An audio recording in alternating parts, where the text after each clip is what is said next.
Bismillahirrahmanirrahim. Assalamu alaikum. Welcome to another video lecture of the respiratory system. आज का हमारा topic है lungs. Basically lungs एक vital organ है हमारे बॉडी का, जो कि रिस्पॉन्सिबल होता है रिस्पायरेशन के लिए। रिस्पायरेशन क्या है? ये एक ऐसा प्रोसेस है जिसमें हम गैसेस को एक्सचेंज कर रहे होते हैं। मेनली यहाँ पे कार्बन डाइऑक्साइड और ऑक्सीजन को हम एक्सचेंज करते हैं। ऑक्सीजन को हम इनहेल करते हैं, हमारे बॉडी को इसकी नीड होती है, हमारे बॉडी के सेल्स को ऑक्सीजन की नीड होती है, इसलिए हम ये ऑक्सीजन एनवायरनमेंट से मतलब हमारी बॉडी के सेल्स तक पहुंचाते हैं थ्रू रिस्पायरेशन। और हम कार्बन डाइऑक्साइड को बाहर निकालते हैं। कार्बन डाइऑक्साइड को क्यों बाहर निकालते हैं? क्योंकि कार्बन डाइऑक्साइड को हमारे बॉडी को नीड नहीं होती, क्योंकि इसके अंदर कार्बोनिक एसिड प्रेजेंट होता है कार्बन डाइऑक्साइड गैस के अंदर। अगर ये कार्बोनिक एसिड ज़्यादा मिकदार में हमारे बॉडी में पड़ा रहेगा तो हमारे पीएच लेवल के ऊपर इफ़ेक्ट पड़ेगा, जिसकी वजह से हमारी pH level up and down हो सकती है। तो इस वजह से हम कार्बन डाइऑक्साइड गैस को बाहर निकाल देते हैं। तो मेनली आज का हमारा टॉपिक लंग्स के हवाले से हमने पहले वीडियो लेक्चर्स के अंदर बड़ी डिटेल के साथ पूरे रेस्पिरेटरी सिस्टम को कवर किया था और आज हम लंग्स तक पहुंचे थे। तो लंग्स हमारे बॉडी के अंदर मेनली दो वन पेयर होते हैं, मतलब दो लंग्स प्रेजेंट होते हैं, एक राइट साइड पे और एक लेफ्ट साइड पे। राइट साइड पे जो हमारे लंग्स प्रेजेंट होती है उसमें 3 लोब्स प्रेजेंट होते हैं। कितने होते हैं? 3 लोब्स प्रेजेंट होते हैं। और जो लेफ्ट साइड पे होती है उसमें 2 लोब्स प्रेजेंट होते हैं। सही है। और इस लंग्स के बाहर एक रिब केज हमें मिलता है, पसलियाँ जिन्हें हम उर्दू में कहते हैं, वो प्रेजेंट होती हैं, जो कि हमारे लंग्स की और हमारे हार्ट की प्रोटेक्शन कर रही होती है। कभी-कभी हम नीचे गिर जाते हैं या कोई एक्सीडेंट हो जाता है या कोई ट्रॉमा हो जाता है, तो उसकी वजह से ये रिब केज हमारे लंग्स की, हमारे हार्ट की क्या कर रहे होते हैं? प्रोटेक्शन कर रहे होते हैं। क्योंकि अगर इन्हें थोड़ी बहुत खराश आ जाती है, इनके अंदर थोड़ा बहुत फ्रिक्शन हो जाता है, तो ये अपना नॉर्मल फंक्शन करने से एबनॉर्मल हो जाते हैं, मतलब अपना नॉर्मल फंक्शन सही तरीके से परफॉर्म नहीं कर पा रहे होते हैं। तो मज़ीद हम देखते हैं इसी वीडियो लेक्चर के अंदर लंग्स का क्या रोल प्ले होता है। अच्छा, तो यहाँ पे कह रहा है lungs are paired cone shaped organ. सही है। लंग्स क्या है? ये एक पेयर्ड और कोन शेप्ड ऑर्गन है, यहाँ पे आपको बता रहा है। इन द थोरेसिक कैविटी, ये लंग्स हमारे थोरेसिक कैविटी में प्रेजेंट होते हैं और ये कोन शेप्ड होते हैं। कोन शेप्ड कैसे होते हैं मैं आपको दिखा। यहाँ पे अगर आप देखेंगे तो आपको पता चल जाएगा। बेसिकली कोन हम उसे कहते हैं जो नीचे से बिल्कुल मतलब खुला हो, ऊपर जाके उसकी कोई एंडिंग बने।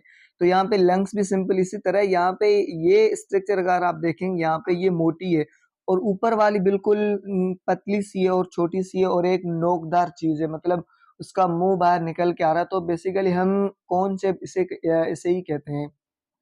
आई होप कि आपको समझ में आ गया होगा। मजीद सेकंड पॉइंट में ये कह रहा है कि they are separated from each other by the heart and the other structure in the mediastinum। अच्छा, mediastinum एक चेस्ट कैविटी को भी हम कह सकते हैं, जैसे थोरेसिक कैविटी है ना, तो ये mediastinum भी एक कैविटी है जिसके अंदर हमारी लंग्स और उसके अलावा हार्ट प्रेजेंट होती हैं और उसके अलावा अदर स्ट्रक्चर भी यहाँ पे प्रेजेंट हो रही हैं, जिसमें हमारी हार्ट आ जाती है, उसके अलावा ट्रेकिया और उसके अलावा वेसल्स या फिर वाइटल ऑर्गन, ये सारी चीज़ें आपके मेडिस्टिनियम में आ जाती हैं। और इसके अलावा मजीद ये कह रहा है कि the outer covering of the lungs is called pleura. जो लंग्स की आउटर कवरिंग लेयर होती है, थिन लेयर होती है पिलुरा, जो कि हमारे लंग्स को प्रोटेक्ट कर रही होती है। किस चीज से प्रोटेक्ट कर रही होती है? पिलुरा इज कंपोज ऑफ पिलुरल मेम्ब्रेन।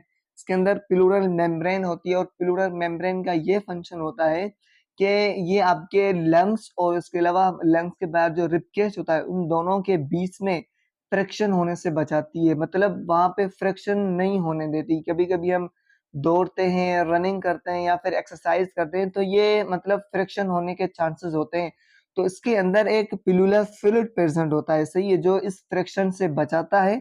सही है, जिसमें हमारी मेनली दो लेयर होती है, मेम्ब्रेन होती है, जिन्हें हम पैराइटल और विसरल पिलुरा कहते हैं। पैराइटल हम आउटसाइड वाली लेयर को कहते हैं और विसरल हम इनर साइड वाली लेयर को कहते हैं। तो मेनली ये पिलुलर मेम्ब्रेन, उसके अंदर पिलुलर फ्लूइड प्रेजेंट होता है जो कि मेनली फ्रिक्शन होने से बचाता है, जिसकी वजह से अगर हमारे लंग्स के अंदर फ्रिक्शन अनफॉर्चुनेटली हो गया तो इनसे ये होगा कि हमारे लंग्स के अंदर फ्रिक्शन होगा और ये जो नॉर्मल अपना फंक्शन है अल्वुलाई डैमेज होंगे और ऑक्सीजन की जो एक्सचेंज हो रही होती है और कार्बन डाइऑक्साइड की वो प्रॉपरली नहीं होगी, जिसकी वजह से हमारे बॉडी को प्रॉपर ऑक्सीजन नहीं मिलेगी। और जब प्रॉपर ऑक्सीजन नहीं मिलेगी तो हमारे ज़ाहिर सी बात है सेल डैमेज होना, डेथ होना स्टार्ट करेंगे, जिसकी वजह से हमारे बॉडी को मज़ीद कॉम्प्लेक्स प्रॉब्लम भी हो सकते हैं। तो मेनली यही फंक्शन होता है हमारे लंग्स का। अच्छा, मज़ीद अगर हम बात करें लंग्स की, lungs extend from the diaphragm to the just slightly superior to the clavicle. इसमें लंग्स की जो एग्जिट लोकेशन है ना, उसके बारे में बात कर रहा है कि लंग्स जो है हमारे डायफ्राम मसल से लेके क्लेविकल तक मतलब प्रेजेंट होते हैं and lie against ribs anteriorly and posteriorly. और इसके अलावा इस लंग्स के मतलब बाहर से हमारा एक रिब केस प्रेजेंट होता है, सही है। रिब केज भी हमारे लंग्स को प्रोटेक्शन प्रोवाइड करता है और इसके अलावा इस रिब केज के अंदर जो इंटरकोस्टल मसल्स प्रेजेंट होते हैं, मेनली वो भी रिस्पॉन्सिबल होते हैं रिस्पायरेशन में। और मेनली 30% जो रिस्पायरेशन होती है ना, वो इंटरकोस्टल मसल की हेल्प की वजह से होती है। और इसके अलावा जो 70% हमारी रिस्पायरेशन होती है, वो डायफ्रामिक जो मसल प्रेजेंट होते हैं हमारे, उसकी मदद से ये हमारी रिस्पायरेशन हो रही होती है। तो मेनली डायफ्राम और उसके अलावा रिब केज का मेजर रोल है रिस्पायरेशन के अंदर। सॉरी, रिब केज के अंदर जो इंटरकोस्टल मसल है वो रोल प्ले कर रहे होते हैं रिस्पायरेशन में। बाकी जो रिब केज है वो मेनली क्या कर रहा होता है, लंग्स को, हमारे हार्ट को, उसके अलावा वाइटल ऑर्गन को क्या कर रहा होता है, प्रोटेक्शन कर रहा होता है। अच्छा, सेकंड पॉइंट में कह रहा है कि broad inferior portion is base which is concave. अच्छा, ये पॉइंट आप याद रखें।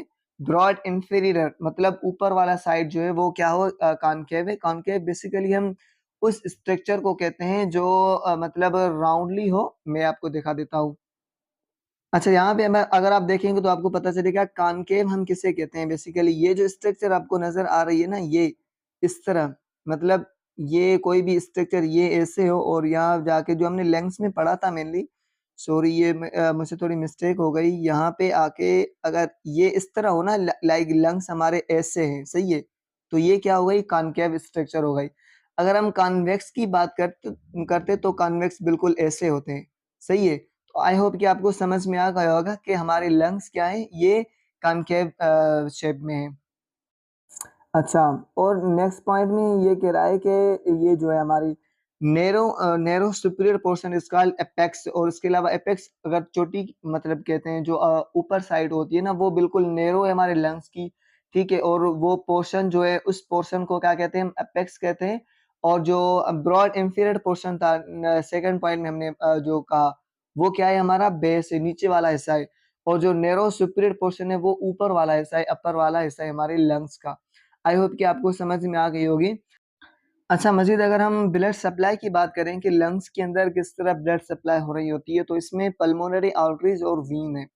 अच्छा, आर्टरी और वेन का ये फंक्शन होता है कि आर्टरी में हमेशा मतलब ऑक्सीजनेटेड ब्लड होती है और वेन के अंदर हमेशा डीऑक्सीजनेटेड ब्लड प्रेजेंट होती है। लेकिन यहाँ पे ये उल्टा है, मतलब पल्मोनरी आर्टरी के अंदर आपको डीऑक्सीजनेटेड ब्लड मिलेगी और पल्मोनरी वेन के अंदर आपको ऑक्सीजनेटेड ब्लड मिलेगी, जो कि हम इंशाल्लाह कार्डियोवास्कुलर सिस्टम जब पढ़ेंगे वहाँ पे आपको बड़ी डिटेल के साथ बताएंगे कि ये मतलब किस तरह डिफरेंट है। यहाँ पे आप सिर्फ ये चीज रखें कि ये पल्मोनरी आर्टरी के अंदर आपको डीऑक्सीजनेटेड ब्लड प्रेजेंट है। ये कहाँ से आपको मिलेगी, ये राइट वेंट्रिकल, हार्ट का जो राइट वेंट्रिकल पोर्शन है ना, ये वहां से हमें मतलब ब्लड लेके जाएगी, कहाँ लेके जाएगी, हार्ट के पास लेके जाएगी। हार्ट के पास लेके जाएगी वहां से ऑक्सीजन लेने के लिए। सॉरी, ये पल्मोनरी आर्टरी कहाँ लेके जाएगी, हार्ट के पास नहीं, लंग्स के पास लेके जाएगी, सही है। और ये जो हमारी पल्मोनरी वीन है, ये ब्लड वापस लेके आएगी हमारे हार्ट के पास, सही है, वापस लेके आएगी हमारे हार्ट के पास। कहाँ से लेके आएगी, लंग्स से लेके आएगी। बात थोड़ी सी समझने की कोशिश करें। ये जो पल्मोनरी आर्टरी है, ये क्या करेगी, ये मतलब ब्लड यहाँ से पल्मोनरी आर्टरी ये हार्ट से ब्लड लेके जाएगी लंग्स के पास, सही है। लंग्स में ऑक्सीजन मिला, मतलब हमारे ब्लड के अंदर ऑक्सीजन आ गया, फिर ऑक्सीजन से भरी हुई ब्लड हमारे पास आएगी पल्मोनरी वेन के थ्रू, कहाँ, हार्ट में आएगी। हार्ट के कौन से चैम्बर में, लेफ्ट वेंट्रिकल के अंदर आएगी, जो कि लेफ्ट वेंट्रिकल के बाद ये हमारे पूरे बॉडी में सप्लाई हो जाएगी, पूरे बॉडी में पहुंच जाती है हमारे सेल्स के ऊपर, जिन जिन सेल्स को हमारे ऑक्सीजन की जरूरत होती है। मेनली यही फंक्शन होता है। उसके अलावा ब्रोंकियल आर्टरीज, ये आर्टरी बेसिकली हमारे लंग्स को सप्लाई करती है ऑक्सीजन। और इसके अलावा हमारे इसोफेगस को और इसके अलावा ट्रेकिया, इन सारी चीजों को ये ऑक्सीजन सप्लाई कर रही होती है। आई होप कि आपको ये सारी चीजें क्लियर हो गई होगी। फिर भी अगर कोई कोई क्वेरी हो, कोई चीज़ समझ में नहीं आई तो आप इज़िली कमेंट सेक्शन में पूछ सकते हैं। मिलते हैं अगली वीडियो में, तब तक के लिए अल्लाह हाफ़िज़।